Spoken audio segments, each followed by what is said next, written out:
अब आगे।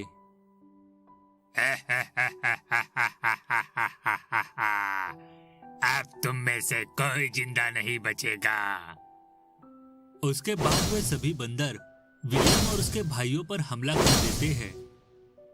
लेकिन तभी विलियम अपनी पीली रंग की अंगूठी को छूकर वहां ढेर सारे फूलों की बारिश कर देता है।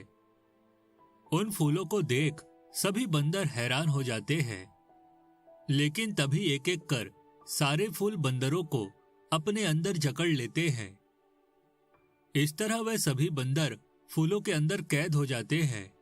उसके बाद विलियम के सातों भाई उन फूलों को उठाकर उन्हें जमीन में दफन कर देते हैं।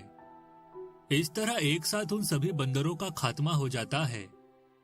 फिर विलियम के सातों भाई वापस लाल रंग की अंगूठी में समा जाते हैं। बंदरों का खात्मा करने के बाद विलियम राक्षस के घर की ओर निकल जाता है। काफी लंबे सफर के बाद आखिरकार विलियम को राक्षस का घर मिल ही जाता है। विलियम देखता है कि राक्षस ने राजकुमारी को एक बड़े कांच के गोले में कैद कर रखा है। दूसरी तरफ राक्षस आराम से चैन की नींद सो रहा था। यही अच्छा मौका है, मैं इस राक्षस को मारकर राजकुमारी को आजाद कर देता हूँ।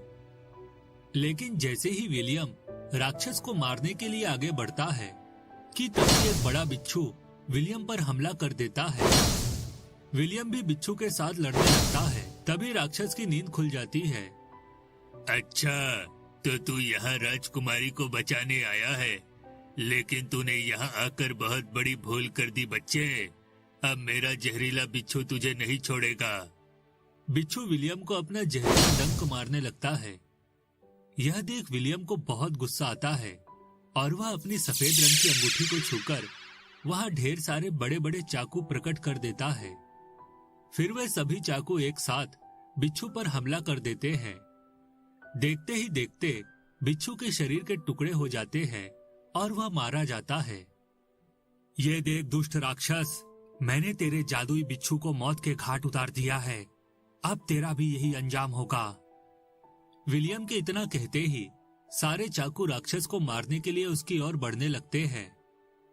लेकिन तभी राक्षस अपनी शैतानी शक्ति से सारे चाकुओं को गायब कर देता है। अरे नौजवान, तूने मुझे कोई मामूली राक्षस समझ रखा है क्या? मुझे मारना इतना आसान नहीं है। अच्छा, तो ये बात है, तो फिर आ मेरा मुकाबला कर। अभी पता चल जाएगा कि तू कितना शक्तिशाली है। इतना कहकर विलियम अपनी तलवार निकाल लेता है। उधर राक्षस भी अपनी तलवार प्रकट करके विलियम के साथ लड़ाई शुरू कर देता है। तभी विलियम राक्षस के पैरों पर हमला करके उसे जमीन पर गिरा देता है। इससे पहले कि राक्षस संभल पाता, विलियम अपनी तलवार से उसके सीने पर वार करने लगता है। नहीं नहीं, मुझे छोड़ दो, मुझे मत मारो। मैं आज के बाद कभी कोई बुरा काम नहीं करूंगा। मुझ पर दया करो नौजवान, मुझे छोड़ दो। तेरे जैसे बुरे राक्षस को जिंदा छोड़ने की गलती मैं नहीं कर सकता।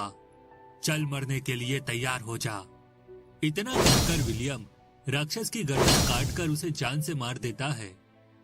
राक्षस को मारने के बाद विलियम कांच के गोले में कैद राजकुमारी के पास पहुंच जाता है। चिंता मत करो राजकुमारी, मैं अभी तुम्हें कांच के गोले से बाहर निकाल लूंगा। विलियम अपनी तलवार से कांच के गोले को तोड़ने की कोशिश करने लगता है, लेकिन वह कांच का गोला बहुत ही मजबूत था। तभी अचानक विलियम को बिजली का झटका लगता है और वह धड़ाम से जमीन पर गिर पड़ता है। अरे, ये कांच का गोला तो बहुत ही मजबूत है।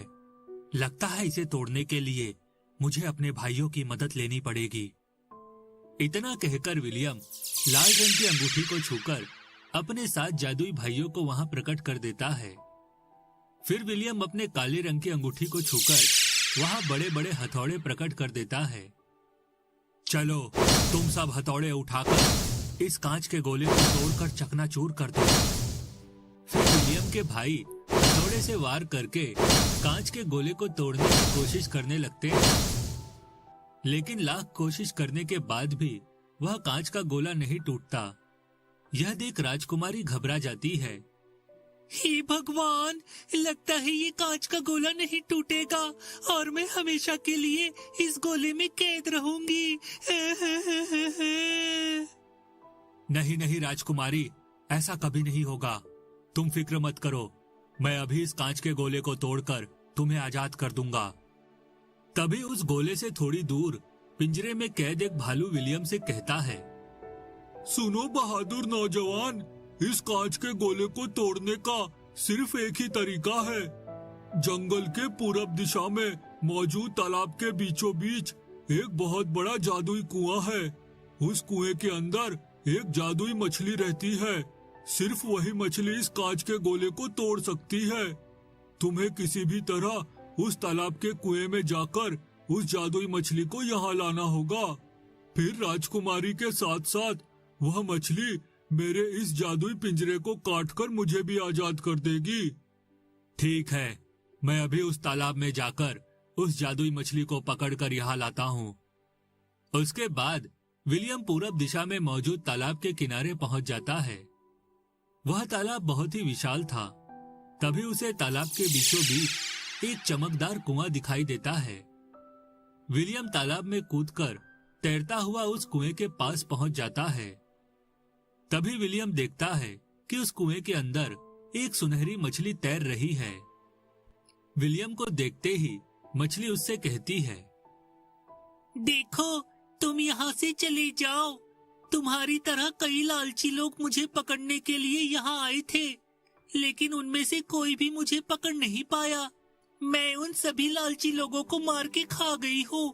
ये देखो, इस कुएं के अंदर उन लालची लोगों के कंकाल तैर रहे हैं।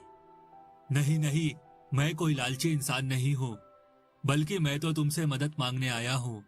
एक मासूम राजकुमारी और एक भालू की जान खतरे में है, इसीलिए तुम मेरे साथ चलो और उन दोनों को कैद से आजाद कर दो। विलियम की बात सुनकर मछली को यकीन हो जाता है कि विलियम एक ईमानदार और सच्चा इंसान है। फिर वह मछली विलियम को अपनी पीठ पर बैठा लेती है और हवा में उड़ती हुई राक्षस के घर में पहुंच जाती है। विलियम को देख भालू और राजकुमारी दोनों बहुत खुश होते हैं। चलो नौजवान, जल्दी से जादुई मछली से कहो कि यह हम दोनों को आजाद कर दे।